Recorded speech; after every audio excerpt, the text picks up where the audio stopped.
अभी जब हम लोग so when we were singing this song, "You Are My Hiding Place," I was reminded of this book called The Hiding Place, which is written by Corrie ten Boom, and she was a lady who had grown up in Holland, and then when the Holocaust had occurred, around that time their family had provided shelter to a lot of Jews. And so I was just thinking about the fact that she grew up in a house where God was such a central aspect of their life. Their father तो अभी जब ये गाना गा रहे थे hiding place, मुझे एक किताब की याद आई जिसका नाम भी है हाइडिंग प्लेस, और वो एक किताब कॉरी टेन बूम नाम की एक औरत ने लिखा है। और जब वो छोटी लड़की थी, वो इतने एक परिवार में बड़ी थी जहाँ प्रभु उनके परिवार के लिए बहुत ही महत्वपूर्ण थे। रोज उनके पिता सुबह एक पूरा चैप्टर बाइबल में से पढ़ते थे। जब वो अपने बचपन को याद करती है, उनको याद है कि उनके पिता रोज चाहे कुछ भी क्यों ना हो, वो उनके लिए बाइबल पढ़ते थे। सब लोग वहाँ चुपचाप बैठते थे, और उनकी माँ भी वक्त के साथ वो चाहे वो लोग खुद भी, उनके पास ज्यादा पैसे नहीं थे, वो हमेशा दूसरों की सहायता करने के लिए तैयार रहती थी। जब अगर किसी का घर में बच्चा हुआ है या कोई बीमार है, वो अपने बच्चों को लेके वहाँ जाती थी हमेशा सहायता करने के लिए। और फिर टाइम जैसे बढ़ता गया, वो इतनी बीमार हो गई कि वो घर से नहीं जा सकती थी, पर तब भी वो लोगों के लिए चिट्ठियाँ लिखती थी, उन्हें भेजती थी।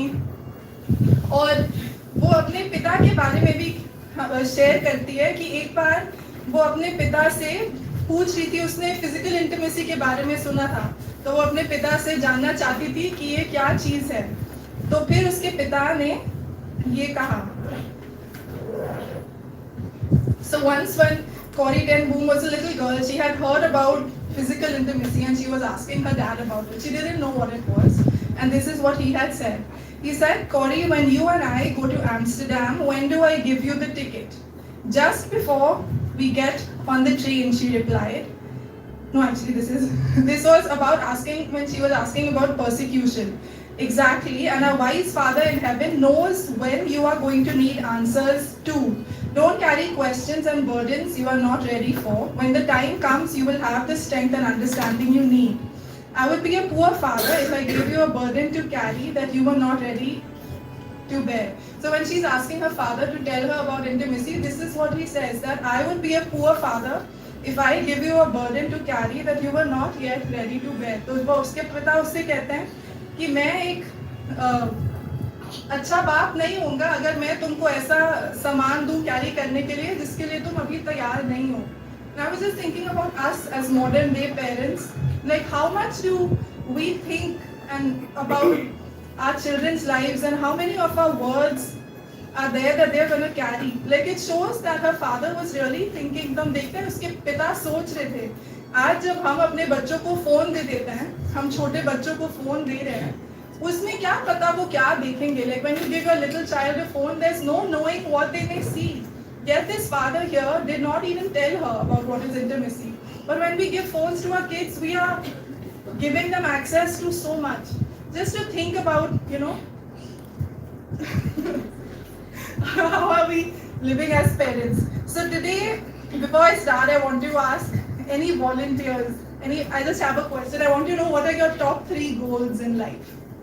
Anyone wants to share? विषय शुरू करने से पहले मैं एक सवाल पूछना चाहती हूँ। आप में से कोई A married person जो शादीशुदा है, आपके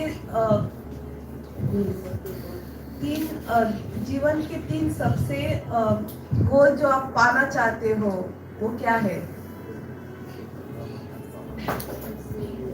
थोड़ी जल्दी आप लोग को ही बैठा रहना पड़ेगा सुनने के लिए। ऐसे क्या 3 चीजें आपके जीवन में जो आप प्राप्त करना चाहते हो? No right or wrong. नहीं, इन जनरल जिंदगी के कुछ भी।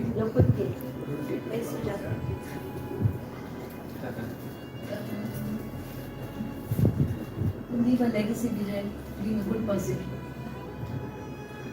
3 चलो एक भी ठीक है, ओके। सुजाता कहती है कि अब एक अच्छा छाप छोड़ के जाना, कोई एक आदमी- अच्छा इंसान। Peace, love, and joy.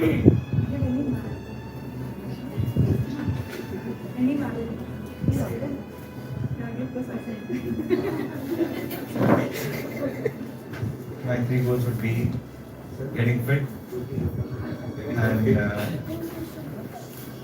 having a wonderful house and seeing that I walk in God's path in the right way. जो पोसाइडन के 3 जो लक्ष्य उसको पूरे करने, तो खुद को तंदुरुस्त रखना, दूसरा है खुद का घर खरीदना और तीसरा प्रभु के राह में चलना। Thank you guys for sharing. So today what I want to talk about is marriage. तो आज मेरा विषय है शादी। And initially I shared that example just to give an idea of what a Christian family could be like, where the father was so committed to reading the word. It was such a big part of their life.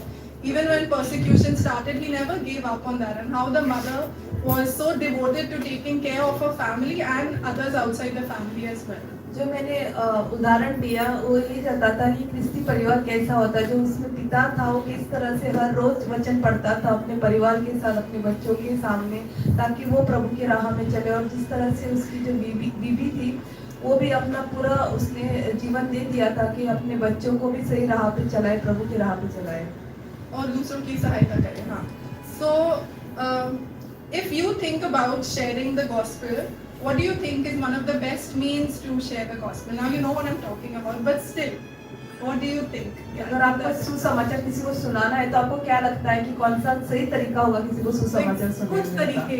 is developing a relationship, friendly nature. Pastor Geeta कहती है एक अच्छा रिश्ता बनाना, एक दोस्त बना के। किसके साथ? जिसके साथ बात नहीं।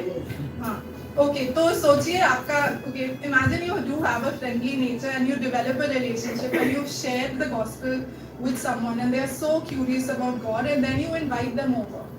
और समझो किसी के आपका ऐसा स्वभाव है कि आप आसानी से दोस्त बना सकते हैं, आपने किसी के साथ दोस्ती बनाई और आपने उनको बुलाया आपके साथ वचन सुनने के लिए, अपने घर बुलाया है खाना खाने के लिए। And then when they come over, they see that your house is very messy, like it looks like it's not being taken care of. और सोचो आपका दोस्त आपके घर आता है और देखता है कि आपका घर सब बिखरा पड़ा है और जैसा उसका ख्याल रखना, अच्छे से रखना है, वैसा साफ सुथरा नहीं है। And your husband is yelling at the children. और आपका जो पति है बच्चों के ऊपर डांट रहा है, चिल्ला रहा है उनके ऊपर। And the children are hitting the father back. और बच्चे जो है वापस से पिता के ऊपर हमला कर रहे हैं। And then you tell your husband to go bring the food that he's made and serve it. और आप बोलते हैं अपने पति से जाके वो खाना लेके आओ जो उन्होंने बनाया है। And then the guest may, okay, and then what do you think will the person think? आपको क्या लगता है कि वो व्यक्ति आपके घर आया हो, किसकी क्या सोच होगी, क्या सोचेगा आपके बारे में? Imagine, Shraddha, think if you were born to someone who's sharing the gospel with you and you see their family life like that. What will you think? Or maybe nothing. Nothing. But it could be that imagine what if the person's life is exactly like yours. The person you're sharing with, their life is just like yours and they may wonder what is so different about what she's saying. अगर आप किसके साथ वचन बांट रहे हो, उसका जीवन भी आपके जीवन की तरह है, तो उसको लगेगा कि क्या अंतर है आप में और उनके जीवन में। The husband is, it's visible that he's an angry man. और दिखाई देता है कि जो उसका पति है वो बहुत गुस्से से भरा हुआ है। And the children are disobedient. और बच्चे आज्ञा नहीं मान रहे। And the wife is not respecting her husband. और जो पत्नी जो अपने पति को सम्मान नहीं दे रही है। It's not that that person has come and they're like, I want what she has. ऐसा नहीं कि जो व्यक्ति आपके घर आता है वो हर चीज चाहता है जो आपके पास है। So actually, our marriages are also preaching the gospel. और जो शादीशुदा जीवन है वो एक तरीका है कि हम दूसरों को सुसमाचार सुनाते हैं। And in the Bible, in Ephesians, it says that when you know that a marriage is a reflection of the relationship between Jesus and the church. और वचन में इफिसियों में भी लिखा गया है जो शादीशुदा जीवन है ये यीशु मसीह का रिश्ता कलीसिया के साथ जिस तरह से जुड़ा है वो दर्शाता है। And so we need to think ourselves, we need to think, those of us who are married, need to think for ourselves, if someone was to observe our marriage, is it proclaiming the gospel to them? और जो भी शादीशुदा है उनको व्यक्ति को सोचना है, समझना है कि क्या जो लोग उनको जिनको आप वचन सुसमाचार सुना रहे हो, आपका जीवन वैसा दर्शाता है, आपका शादीशुदा जीवन. And the first people who are looking at your marriage, if you have kids, are your children. और जो पहले व्यक्ति आपके शादीशुदा जीवन को देख रहे हैं, वो आपको खुद के बच्चे की तरह देख रहे हैं. Often when we think of making disciples, we may think of making disciples outside our house, but our children, when they've not accepted Jesus, they are unbelievers. We have unbelievers living in our house who are looking at our lives.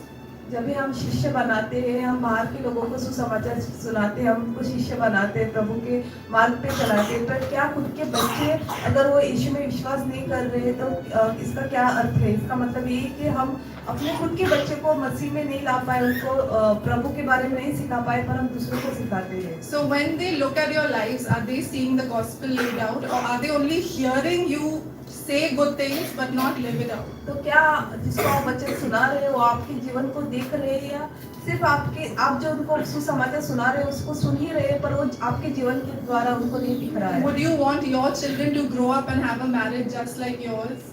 क्या आप चाहते हो कि आपके बच्चे भी बड़े हो जाए और जिस तरह से आपका जीवन है, आपके शादीशुदा जीवन है, उनका भी वैसा ही हो? And I'm not saying this because I'm perfect. I'm not perfect by any means.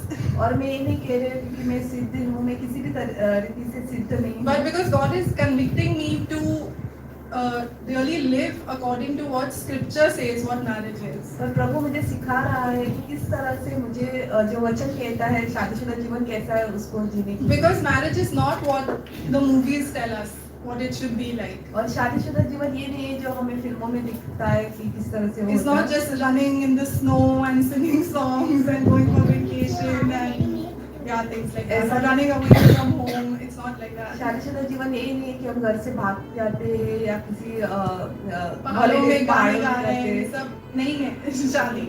And अभी when we were singing that song, My Beloved is the most beautiful among thousands, I think that is where a Christian marriage will begin. That when you can say that about God, when God is your beloved, then you are ready to love another sinner.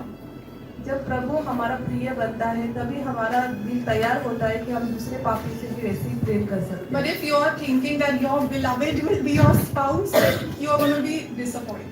अगर आपको लगता है कि आपका प्रिय सिर्फ आपका जीवन साथी है तो शायद आप किसी समय आप निराश हो सकते हैं. Because God did say it is not good for man to be alone, but at that point Adam already had a relationship with God. The way Eve was a helper to him was not going to replace his relationship with God.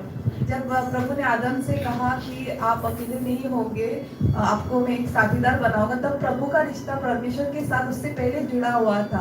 हवा को तो प्रभु ने बनाया, उसकी साथीदार थी, पर उसके पहले प्रभु का जो रिश्ता आदम के साथ था वो कभी नहीं बदला. So if you are single and you think that all your life's joys are going to be yours only after you get married, that is not true. Like you can be single and still have a meaningful, purposeful life. Marriage is good, but it does not.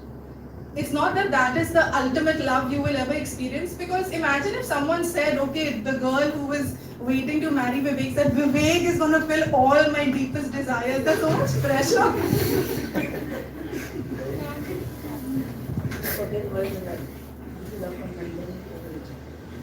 तो अगर मतलब मैं कह रही हूँ जो हमारे बीच में जिनकी शादी नहीं हुई, शादी एक अच्छी चीज है, पर अगर आप ये सोच रहे हैं कि आपकी जो दिल की एकदम गहरी चाह एक दूसरा इंसान पूरा करेगा, वो नहीं हो सकता. सोचो अगर कोई सोचता कि आप उसकी हर जरूरत पूरा करेंगे, अगर जेसन को लगता मैं उसकी हर जरूरत या हर इच्छा या हर खुशी पूरी करूंगी, कितना बर्डन हो जाए ना. क्योंकि ऐसा हो ही नहीं सकता. क्योंकि हम जब शादी करते हैं, हम दो पापी जिसको प्रभु ने बचाया है साथ में आ रहे हैं, पर जब तक हम मर के आसमान प्रभु के पास ना जाए, हम परफेक्ट नहीं होंगे यहाँ पे. तो अगर हम एक दूसरे से परफेक्शन ढूंढ रहे हैं तो वो तो कभी नहीं मिलेगा. So let's just stop and look at specifically at what God says about the different roles.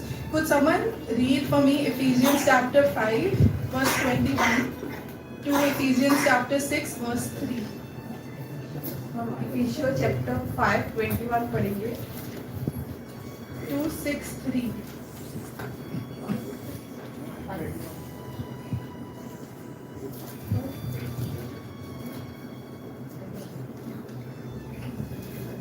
And while they're looking up that up, I just read from Genesis 2:18. It says, "The Lord God said, it is not good for the man to be alone." This is the first time that you see God saying, referring to something as not being good. Before that, God talks about everything as being good, and He says, "I will make a helper suitable for him." तो हम देखते हैं प्रभु कहता है कि ये अच्छा नहीं है कि आदमी अकेला हो और मैं उसके लिए एक सहायक बनाऊंगा जो उसके लिए सूटेबल है। तो ये पहली बार प्रभु किसी चीज को देख के बोलते हैं कि ये अच्छा नहीं है। और चाहे अगर आपकी शादी ना हुई हो पर तभी भी अकेला होना अच्छा नहीं है। अपने आप को लोगों से कट ऑफ कर लेना किसी के लिए भी अच्छा नहीं है। And in Ephesians it says, "Submit to one another out of reverence for Christ. Wives, submit yourselves to your own husbands as you do to the Lord. For the husband is the head of the wife, as Christ is the head of the church, his body, of which he is the Savior. Now as the church submits to Christ, so also wives should submit to their husbands in everything." Achha, we'll just read this much. We'll first look at the section about the wives. Sneha, will you just read from 21 to 24? इफिसियों 5:21 से 24 तक हम पढ़ेंगे। मसीह के भय से एक दूसरे से अधीन रहो। हे पत्नियों, अपने अपने पति के ऐसे अधीन रहो जैसा प्रभु के, क्योंकि पति पत्नी का सिर है, जिसी की मसीह कलीसिया का सिर है, और स्वयं ही देह का उद्धार करता है। पर जैसे कलीसिया मसीह के अधीन है, वैसे ही पत्नियां भी हर बात में अपने अपने पति के अधीन रहे। So we see that Paul first addresses wives while talking about marriage, and it's not because women are the bigger problem, but because he had already been talking about submission, so he continues with that thought. तो हम देखते हैं पौलुस जो है पहले पत्नियों के बारे में इधर बात कर रहा है। And he had already said earlier about submitting to one another in the fear of God. So submission is not, in general, is not something that only women are called to do. Women are called to do it specifically in the context of their husbands, but it's also a command to all believers. और जैसा प्रभु ने कहा है कि हमें किस तरह से एक दूसरे के अधीन रहना है, और खास करके पत्नियों से कहा है कि वो पतियों के अधीन रहे, पर ये हर एक कलीसिया के व्यक्ति के लिए है कि हमें किस तरह से प्रभु के अधीन रहना है। So to submit means that you recognize that someone has legitimate authority over you. और जब हम किसी के अधीन होते हैं तो हम अपने आप को उसके हाथ में समर्पित करते हैं और उसको अधिकार देते हैं अपने ऊपर। It means you recognize that there is an order of authority and that you are a part of a team. और वो हमें मदद करते हैं समझने के लिए कि हमारे ऊपर किसी का अधिकार है और हम किसी संगठन के भाग में हैं। You as an individual are not more important than the working of the team. और हम अकेले को ही महत्व नहीं देते, पर हम जो जुड़ के मिल के काम करते हैं उसको ज्यादा महत्व देते हैं। And think about any workplace. Don't all of them have some hierarchy? और जहाँ भी हम जाए, किसी भी काम को हम देखें, वहाँ पे एक स्टेप्स होते हैं, पद होता है सबका। So imagine if Sunny has a business. Imagine if everyone in your team was the boss. और समझो सनी का बिजनेस है और उसके व्यापार में सब कोई बॉस होते Then हैं, how would the team function? तो कैसे काम आगे बढ़ता Do you है? think it would function well? सब एक ही पद पे होते, बॉस की पद पे, तो क्या Because then how would काम any आगे बढ़ता? decision be made if everyone has a different view? Then how? Like you will fight. You don't know what's going to happen. तो सबकी एक ही सोच होती तो किस तरह से वो निर्णय लिया नहीं, जाता? अगर सबकी अलग-अलग सोच है तो डिसीजन कैसे बनेगा? मतलब for the working of any company you need a hierarchy. तो किसी भी व्यापार को या किसी भी कंपनी को आगे बढ़ने के लिए उधर पद होते हैं, अलग-अलग पद में It लोग काम doesn't mean that करते the हैं। other people in the team are dumb. ऐसा नहीं कि जो बाकी के व्यक्ति है जो उनके साथ काम कर रहे हैं उसको कुछ नहीं आता, But that for it to function smoothly there needs to be an order. पर उसको अच्छे से कार्य करने के लिए पद होता है और अलग अलग पद पे लोग काम करते And हैं within marriage, God has given that authority to the husband to be the head of the family. और जो शादीशुदा जीवन है उसमें प्रभु ने जो पति है उनको अधिकार दिया है ताकि वो परिवार का हेड बने And the woman is called to submit to him. और जो पत्नी है उसको उसके अधीन रहना है And that is not a bad thing. और ये गलत नहीं है। We see that Jesus also submitted to his father. हम देखते हैं यीशु भी प्रभु मसीह उनके जो पिता है उनके अधीन रहे। When Jesus said, let this cup be taken from me, but not my will, but yours be done, that's an example of Jesus submitting. यीशु ने कहा कि ये प्याला हो सकता है तो मुझसे लेके जाओ पर मेरी इच्छा नहीं पर मेरे प्रभु की इच्छा हो जाए, यही उसका प्रभु के साथ अधीन रहना था। So as a woman, I am growing in Christ likeness when I am growing in submission to my husband, because Jesus set the example for me on how to submit. और क्रिस्तीय जीवन में जिस तरह से एक औरत अपना जीवन देती है, अपने आप को अपने पति के अधीन रखती है, क्योंकि यीशु ने ये उदाहरण दिया है कि वो भी अपने पिता के अधीन रहे। And so the reason I submit to my husband is not because my husband is perfect. और क्यों मेरा पति जो है एकदम सिद्ध है इसलिए मैं अपने आप को उसके अधीन नहीं रखती। But you submit in order to please God. पर मैं अपने आप को उसके अधीन रखती हूँ क्योंकि मैं प्रभु को खुश कर सकूँ। So if you say, you know what, I am not going to submit, I don't consider my husband as my head. और अगर आप बोलते हैं कि नहीं मैं उसके अधीन नहीं होंगी, मैं उसको अपने से ऊपर नहीं मानती। You are also saying that you don't accept Christ as your head. तो इसका मतलब ये है कि आप यीशु को भी अपने ऊपर स्वीकार नहीं करते। Because it's a command from God, and then we as women, because we want to please God and live according to His word, we submit. और क्योंकि ये प्रभु का उद्देश्य है तो हमें अगर प्रभु के साथ रहना है, उसका उद्देश्य मानना है तो हमें अपने आप को अधीन करना And पड़ेगा। submission is really tested when there's a disagreement. If your husband is saying everything that you agree with, then you can't say, oh, I submit, because then that's not real submission. अधीन रहना इसका मतलब ये नहीं कि आपका पति आपसे कुछ कह रहा है जो आपको चाहिए वैसा ही वो हाँ में हाँ कर रहा है इसलिए आप अधीन हो रहे हो, नहीं। पर अगर आप लोगों की सोच एक नहीं है फिर भी आप उनके अधीन रहते हो, उसका ही सही अर्थ कि आप उसके अधीन हो। So submission is really tested when there's disagreement. और जब आप में मन मुटाव होता है तभी आपकी परीक्षा ली जाती है कि आप सही में उनके अधीन है या नहीं। And then when your husband is in the Lord and is not asking you to sin, then you can trust that, you can have your confidence in God that God is asking me to submit, and so I am submitting because that's what God has called you to be. अगर आपका पति यीशु में है और वो आपको पाप करने के लिए रोक रहा है, इसका मतलब यही है कि प्रभु ने आपको उनके अधीन रखा है और प्रभु चाहता है कि आप उसके अधीन रहो। Because as a woman you have authority over your house. क्योंकि आप औरत के नाते आपका अधिकार है आपके घर के You ऊपर, have authority over your children, आपके बच्चों के ऊपर आपका अधिकार but you है, don't have authority over your husband. पर आपके पति के ऊपर आपका अधिकार नहीं So है। God is not calling you to tell him how to live his life. तो प्रभु ने आपको नहीं चुना कि आप उनको बताओ, But कि you कैसे can जीवन pray, जीना है। like you can pray to God to change his heart, which will definitely any day be more effective than you telling your husband to change. पर आप प्रार्थना कर सकते हो प्रभु के लिए, प्रभु के साथ पास कि आप उनका मन बदलो आपके पति का, ना कि आप उनसे जाके कहो। And so we as women, our model for marriage is Christ and the church. और हम औरतें जो है एक नमूना है प्रभु के लिए और कलीसिया के लिए जो मसीह की है। But there are some instances where you do not need to submit.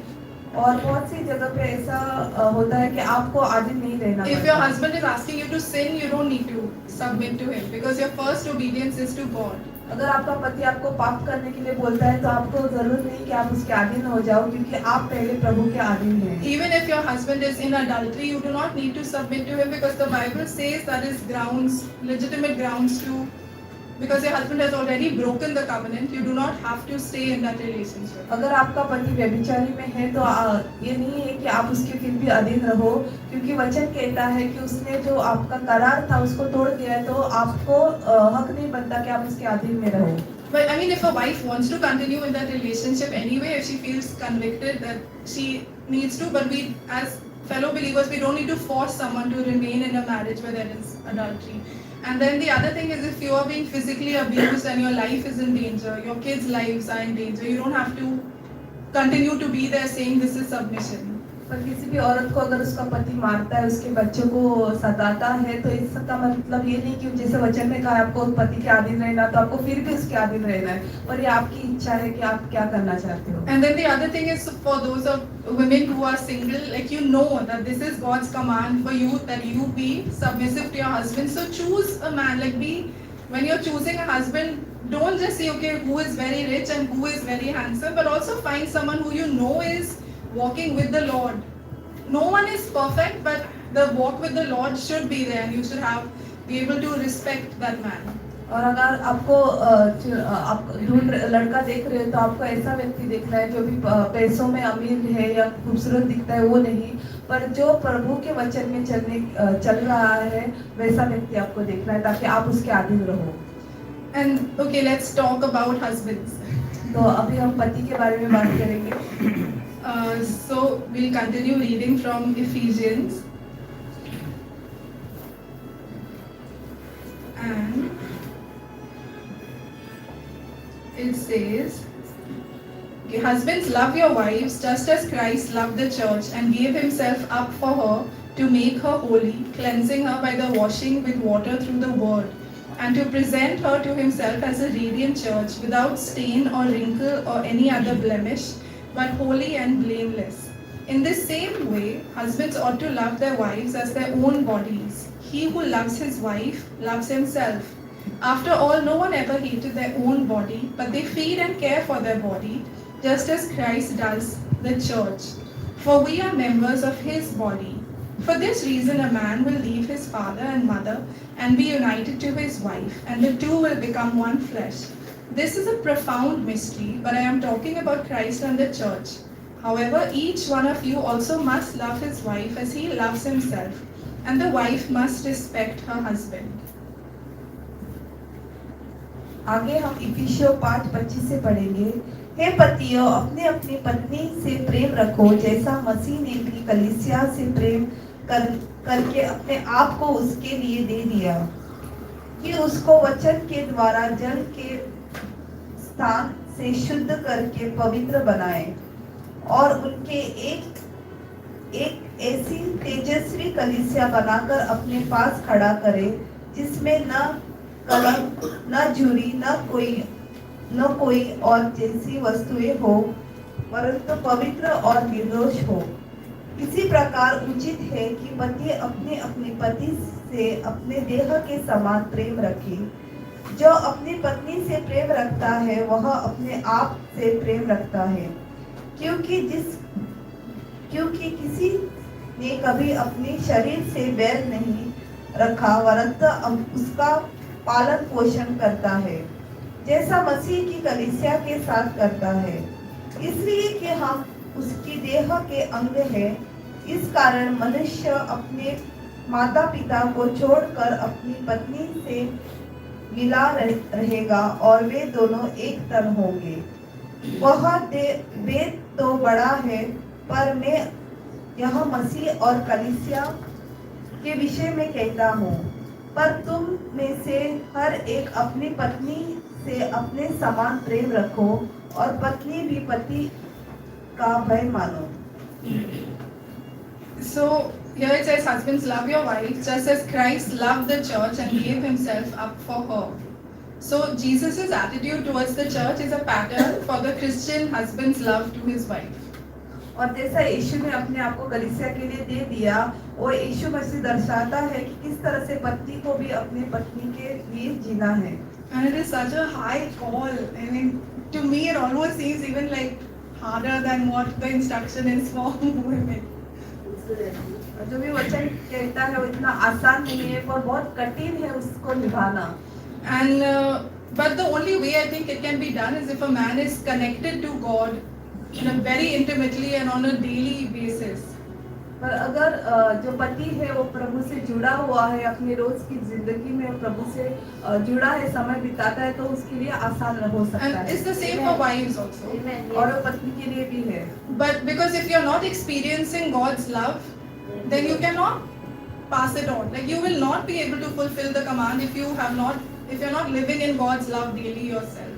अगर आप खुद से अपना जीवन में प्रभु के प्यार को आपने अनुभव नहीं किया है और प्रभु के प्रेम में आप नहीं जी रहे हैं, तो ये आगे लेके जाना थोड़ा कठिन हो So सकता for है। a husband and wife, our success in fulfilling the roles is really dependent on our relationship with God.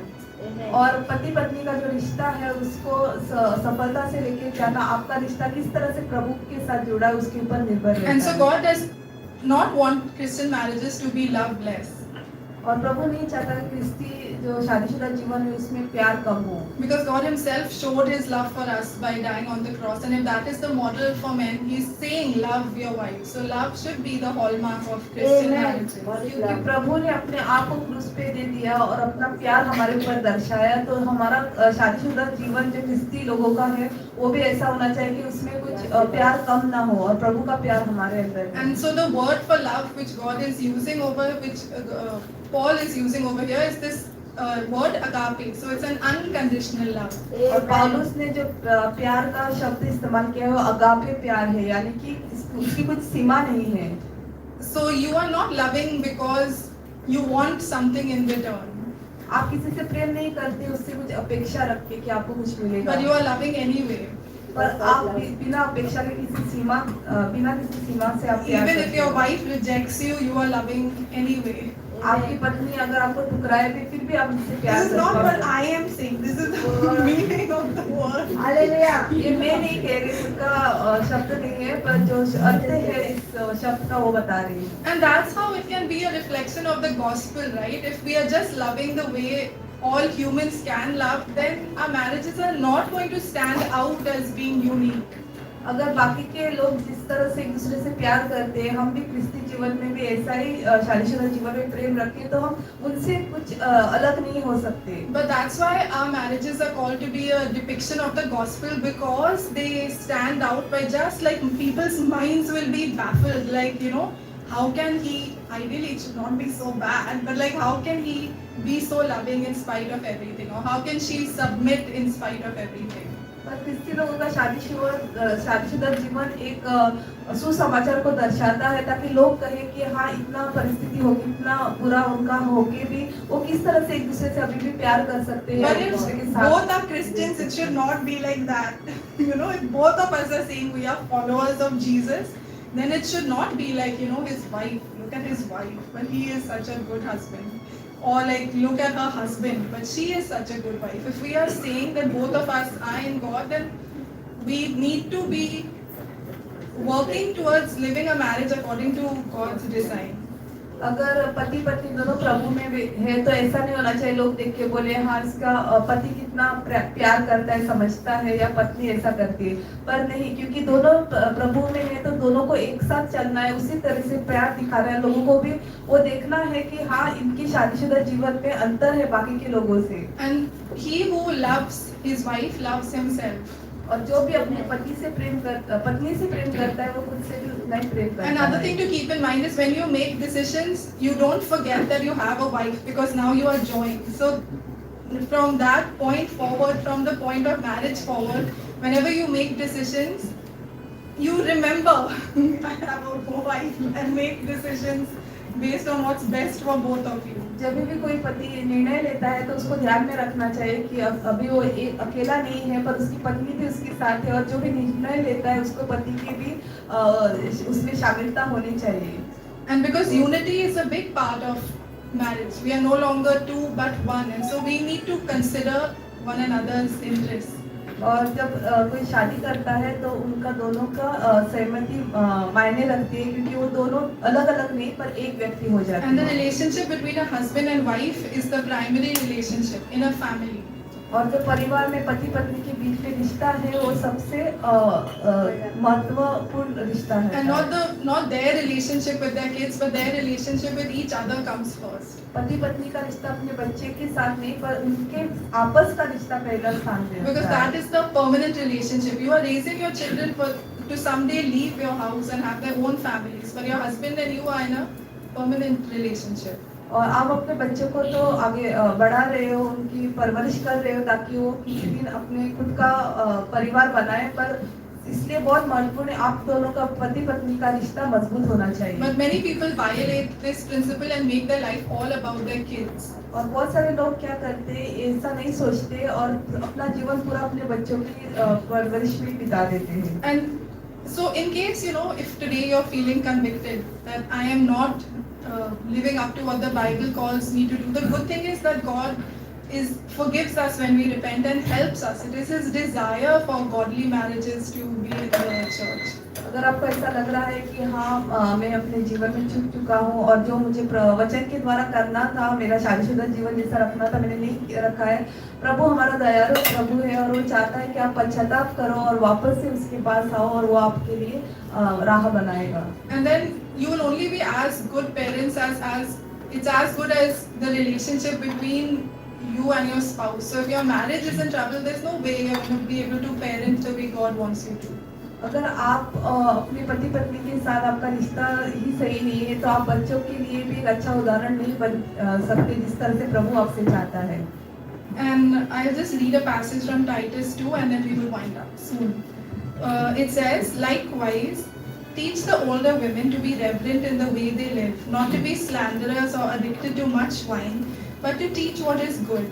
Then they can urge the younger women to love their husbands and children, to be self-controlled and pure, to be busy at home, to be kind, and to be subject to their husbands, so that no one will malign the word of God. So over here it's saying that for older women to be reverent in the way they live. कि जो बुजुर्ग औरतें हैं वो ऐसी जिंदगी जिए जहाँ वो एक दूसरे की बुराई नहीं कर रही है, नहीं कि मिलके चुगली कर रहे हैं, पर इज्जतदार जिंदगी जी रहे हैं, और कि ये बड़ी औरतें जो जवान औरतें हैं उनको सिखाएं कि वो अपने पति को अपने बच्चों से कैसे प्रेम करें, जिसका अर्थ है कि हाँ कुछ तो प्रेम हमारे दिलों में नेचुरली भी है, पर ये भी ज़रूरत है कि कोई बड़ा आके हमें सिखाए कि अपने पति से कैसे प्रेम करना है, बच्चों से कैसे प्रेम करना है, घर में कैसे व्यस्त रहना है, ताकि प्रभु के नाम। तीतुस 2:3 से 8 तक हम पढ़ेंगे। इस प्रकार बूढ़ी स्त्रियां का चाल चलन पवित्र लोगों सा हो, वे दोष लगाने वाली और पियक्कड़ नहीं पर अच्छी बातें सिखाने वाली हो, ताकि वे जवान स्त्रियों को चेतावनी देती रहे कि अपने पतियों और बच्चों से प्रीति रखें और संयमी पतिव्रता, घर का कारोबार करने वाली, बलि और अपने अपने पति के अधीन रहने वाली हो, ताकि परमेश्वर के वचन को निंदा न होने पाए। हाँ, कि परमेश्वर के वचन को निंदा ना होने पाए। So the way we live as wives and husbands, but here is talking about wives, is extremely important. और जिस तरह से पतियां अपना जीवन जीती है वो बहुत महत्वपूर्ण है। So if there's some older woman here who maybe has noticed something in a younger woman or has a concern for any younger woman, you can come alongside and train them in how to love their husbands, how to love their children, how to keep their homes, how to be kind. अगर जो बुजुर्ग स्त्रियां हैं हमारे बीच में और देख रहे हैं कि कोई जवान स्त्री के जीवन में कुछ सही नहीं है, तो आप उनको सिखा सकते हो, उनको अलग से ले जाके उनसे बात कर सकते हो, उनको सिखा सकते हो किस तरह से उसको अपने पति के साथ प्रेम रखना है, किस तरह से अपने बच्चों को सिखाना है, बढ़ाना है। And the same way younger women can reach out to older women, not just wait for them to reach out to you, but you can reach out to them as well. वैसे ही जो जवान स्त्रियां हैं वो भी बुजुर्ग स्त्रियों के पास जा सकती है, ना कि आप रुको कि वही लोग आपके पास आए और बात करें। And then in conclusion, I think as Christian husbands and wives, we can make it easier for our spouse to fulfill their roles. So if you know your husband is called to love you like Christ loved the church, don't be so difficult to love. Not that it excuses unloving behavior. And if a wife is called to submit, make an effort to really grow in God's word, grow in wisdom. That it's the wife's joy to submit. और जिस तरह से वचन में कहता है कि पति को अपनी पत्नी से जैसे यीशु मसीह ने अपने पिता से प्रेम रखा वैसा प्यार करना है, तो पत्नी को भी उसको नकारना नहीं, उसको भी वो प्यार को स्वीकारना है। और जिस तरह से पत्नी को अपने पति के अधीन रहना है जैसा वचन में लिखा है, तो पत्नी को भी अपने आप को प्रभु के वचन में बढ़ाना है और ज्यादा अपने आप को मजबूत करना है ताकि वो हर चीज में पति के अधीन रहे। But this is what I am saying. God, ultimately we have to give an account to God, and then you cannot say as a wife, I did not submit to him because because he was so bad. God is going to ask you about yourself, and your children are watching you, and we can still lead a life according to what God has said, even if the other spouse is not doing it. अगर कल को हम प्रभु के सामने होते हैं तो हम प्रभु को नहीं बता सकते, बहाने दे सकते कि मेरा पति बुरा था या कुछ था, पर प्रभु आपसे पूछेगा आपने क्या किया, क्या आप अधीन रहे, क्या आप अच्छे नमूने बने अपने बच्चों के लिए. Yeah. That is all. Okay, let's pray. God, we thank you so much that we can learn what it means to be married according to your word, and that I pray, Lord, that you will help us to go back to the Bible and study what it means to be a husband according to what you say, and what it means to be a wife according to what you say, and to realize, Lord, that we are growing in Christ likeness. As women, we are growing in Christ likeness when we submit as you submitted to your Father, and men are growing in Christ likeness when they love their wives as you love the church. I pray, Lord, that you will really help us to remember that we are a unit, and that we will not be working against each other, but together we will fulfill the mission that you have for all of us to glorify you and to make disciples of all nations, and that you will help us to be united, and that our marriages will really stand out as lights in this wicked and perverse world. प्रभु, हम आपका धन्यवाद देते हैं कि आपका वचन हमें सिखाता है कि हमें कैसे एक पति और पत्नी की तरह जीना है, और चाहे हमारे पास बुरे उदाहरण क्यों ना हो प्रभु, पर आप हमारी सहायता करिए कि हम आपके वचन के अनुसार जिएं, और जहाँ हमें मदद की ज़रूरत है प्रभु, आप हमारी सहायता करिए कि हम उस मदद को मांगें, कि हम ऐसे ही बेकार सी शादियों में ना खुश हों, पर हम चाहें कि जैसा आपका वचन कहता है वैसी हमारी शादियाँ हों, कि हमारी शादी के द्वारा भी आपका सुसमाचार फैले, और कि हमारी शादी देख के कोई आपके नाम को निंदा ना दे। प्रभु, आप हम अपनी जीवनों को आपके हाथों में सौंपते हैं। हम आपसे प्रार्थना करते हैं कि प्रभु आप हमारी सहायता करिए कि हमारी शादी देख के हमारे बच्चों पर बुरा असर ना हो, पर हम उन पे एक अच्छा असर डालें, कि हमारे बच्चे भी बड़े हो कि अगर उनकी शादी बिल्कुल हमारी जैसी हो, हम खुश हों कि हमने उनके लिए ऐसा नमूना रखा जो फॉलो करने लायक है। ये प्रार्थना में यीशु मसीह के नाम से मांगती हूँ।